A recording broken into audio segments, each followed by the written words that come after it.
Hi Writing Mentors, this is Michael Miller from the Writer Studio, and in this quick video I wanted to show you how to use the Share My Screen options here in Adobe Connect.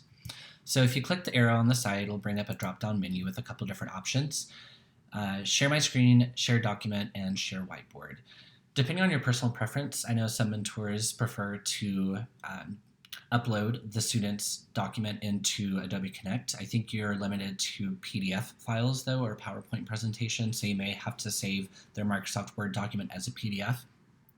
I typically use Share My Screen and then save the student's Word document as a Google document where I can post the comments that will help guide our conversation through the workshop. So that way, after the workshop, I can quickly send them that Google document with all of my comments. And I found that's a really easy way to share that information with them. So I'm going to click on Share My Screen, and this brings up a couple different options. You can either share your entire desktop, certain applications, or particular windows within each of your applications. So I'm going to do Applications and then click Safari. When I do this, you can see I already have the student paper pulled up here, and any of my comments would appear on the right. The other thing I wanted to point out is a couple different ways that you can organize your documents if you do choose to use Google Documents. So here I have a separate folder for each year that I've been in the Writer Studio. So if we click on Fall, you can see I have both Fall A and Fall B. Within each of those session folders, I have separate folders for the Project 1 workshops and then Project 2 workshops. When I click on the Project 1 workshops, I have, again, a separate folder for each one of the days that I hosted a workshop and students signed up.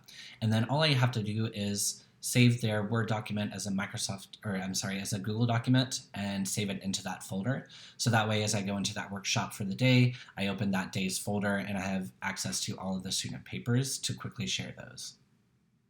The other thing I wanted to point out is this little box down at the right. It's a miniature version of our Adobe Connect. So this is what you'll see when you're sharing your screen, but the students in the room will see, if you click here, they're going to see where this is purple, an actual share of the document itself.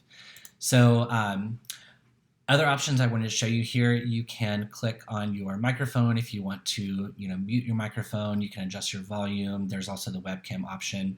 But one of the helpful things is if you click the little people, it'll show you participants. So in case a student has joined late, or this little bubble chat box would allow you to communicate with students who are using only the chat function and not the microphone option. So even if you are in share your screen mode, you can easily click on any of these options to be able to participate and engage with the students throughout your workshop.